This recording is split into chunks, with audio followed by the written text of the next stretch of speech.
73% des étudiants ont des difficultés pour trouver des logements en France, quel que soit le type de logement recherché, quelle que soit leur nationalité ou quel que soit leur âge. Les étudiants, même en France, ont des difficultés pour trouver des logements. Donc, ceux qui sont à l'étranger ont plus de difficultés pour trouver des logements.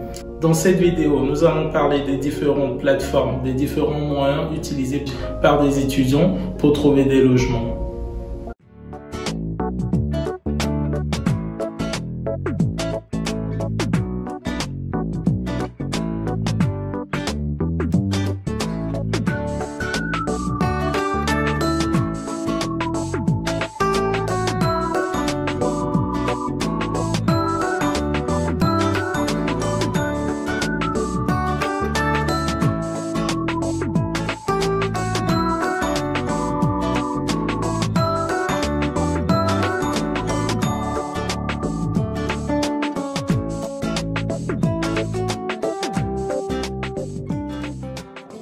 Bonjour à tous, je suis Emerson Doumaché. J'accompagne via cette chaîne YouTube et via mes entreprises toutes les étudiants qui souhaitent continuer des études en France et tous les étudiants de la diaspora qui souhaitent investir dans un business ou qui veulent entreprendre.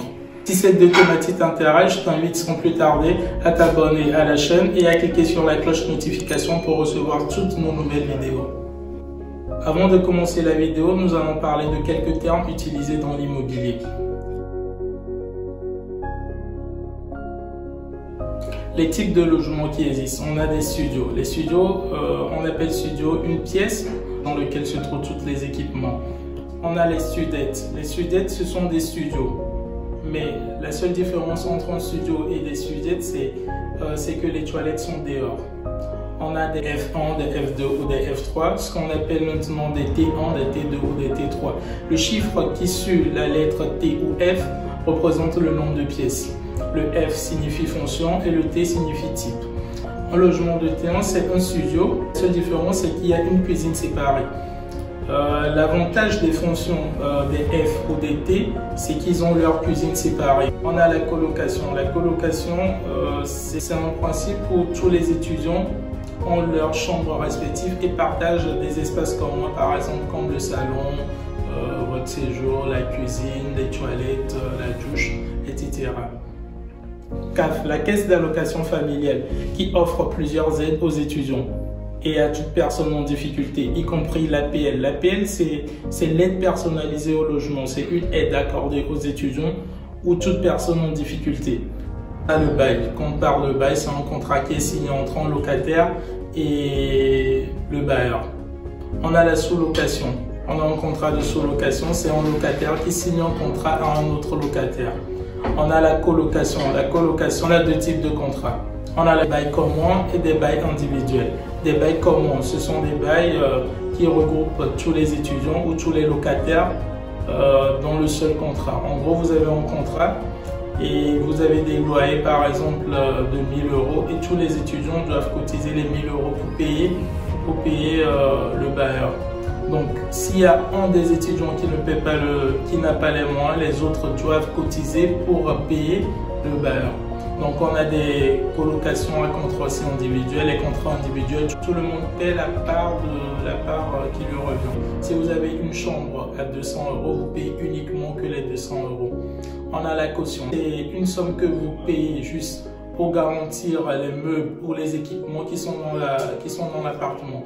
Lorsque vous partez et que tous ces équipements restent intacts, votre caution vous est remboursée.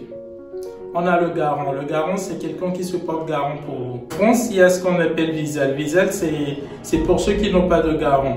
Donc, si vous n'avez pas de garant, l'État peut se porter garant pour vous, mais à condition que vous soyez déjà en France. Tous les étudiants ont droit à cette garantie.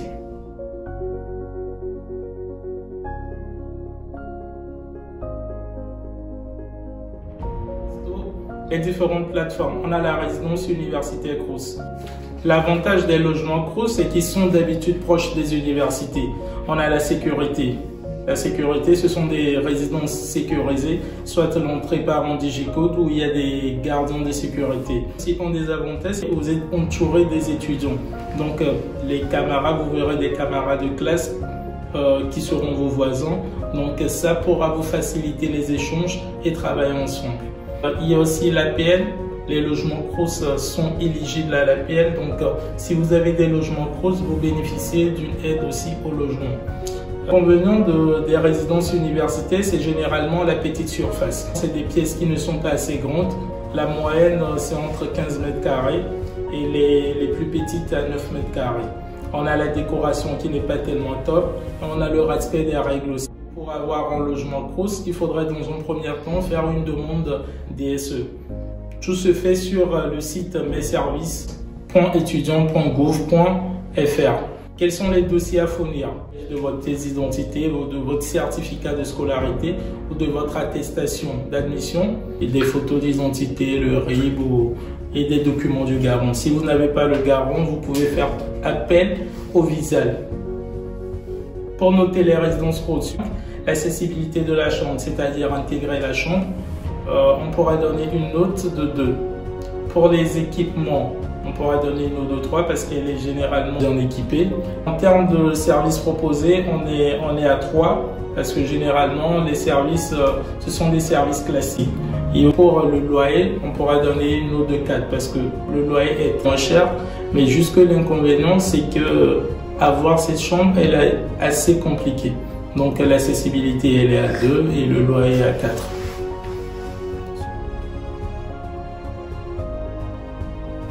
En deuxième position, on a les résidences privées. Les résidences privées, ce sont des résidences étudiants, mais proposées par des sociétés privées. L'avantage de ces résidences, c'est qu'ils sont très bien équipés. En termes de sécurité, ils sont très bien sécurisés aussi et avec un entourage d'étudiants ou de travailleurs. La majorité des résidences privées ont droit aussi à l'APL, donc ils sont éligibles à l'APL. Passons à la partie inconvénient. Il y a plusieurs règles à respecter dans cette résidence et il y a des règlements à suivre. Et pour postuler à ces résidences privées, il faudrait faire des recherches sur Google, aller vers des agences immobilières telles que Loca Service, l'étudiant, Imojeune, Studartpart. Si vous êtes à l'étranger, vous pouvez passer par des agences telles que VEF qui vont vous accompagner à trouver des résidences privées si vous le souhaitez. Les dossiers à fournir généralement pour ces résidences, ce sont vos pièces d'identité, vos certificats, ce qui prouve que vous êtes inscrit dans l'établissement, vos documents d'assurance lorsque vous signez le contrat et des photos d'identité. Vous aurez besoin aussi d'un RIB et d'un garant. Pour noter les résidences privées, on partira sur l'accessibilité de 3.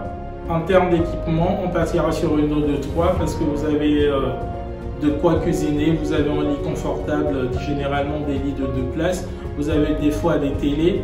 En termes de services proposés, on est à 5. Les résidences privées ont toujours en plus. En termes de services, ils sont les tops. En troisième position, on a des chambres privées. Les chambres privées, ce sont des studios, des T1, des T2 ou des T3 chez un particulier. Ce sont des chambres qui peuvent être meublées ou pas. L'avantage, c'est que vous êtes libre de faire tout ce que vous voulez dans ces logements. La majorité des logements privés sont éligibles aussi à l'APL. L'inconvénient de ces logements, c'est qu'il y a plus de charges à payer et que dans certains logements, vous payez en plus de votre loyer les frais d'internet, les frais d'électricité, de l'eau et quelques autres charges en plus. Comment postuler ou comment trouver ces logements?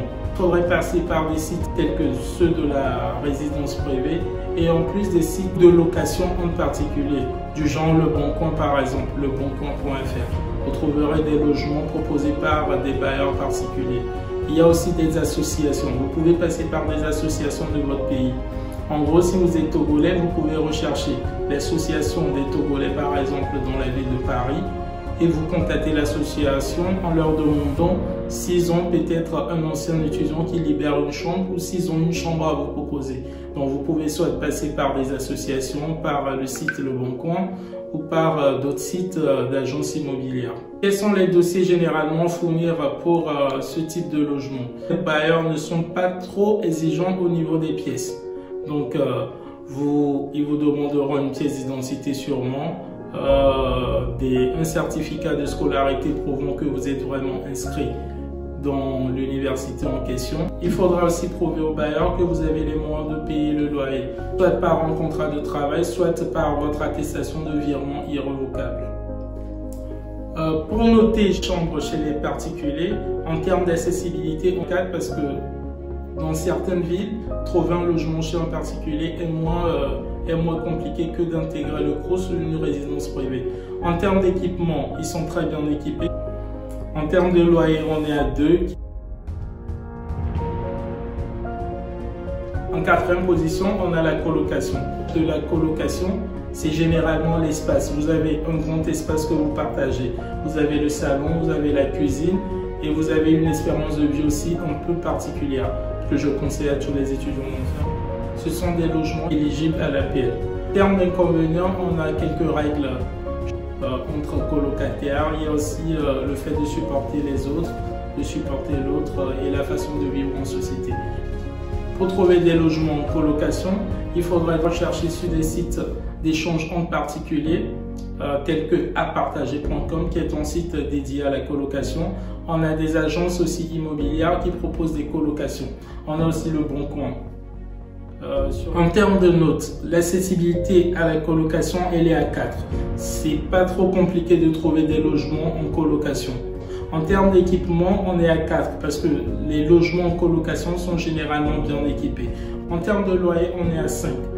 L'une des raisons principales qui pousse les gens à faire la colocation, c'est le loyer. Le loyer est généralement très moins cher pour la colocation. À la 5e position, on a des chambres chez l'habitant. L'avantage des chambres chez l'habitant, c'est comme une colocation, mais la seule différence, c'est que vous vivez chez une famille ou chez une personne qui est déjà propriétaire. La majorité des chambres chez l'habitant ne vous donnent pas droit à l'APL et vous contraignent aussi au règles. Plusieurs anciens étudiants ont témoigné qu'ils n'avaient même pas la possibilité de recevoir des visites. Donc les règles sont très strictes pour les chambres chez l'habitant. Comment postuler et trouver des chambres chez l'habitant? Il faudrait faire des recherches sur des sites d'échange entre particuliers tels que le Bon Coin et d'autres sites. En termes d'accessibilité, on est à 4. Les chambres chez l'habitant, il y en a beaucoup sur le Bon Coin et ce ne sont pas des chambres tellement recherchées par des étudiants. En termes d'équipement, on est à 4. En termes de loyer, ce sont des logements très moins chers parce que vous n'avez pas d'APL, donc ce sont des logements qui sont en moyenne à 250 €, 300 €.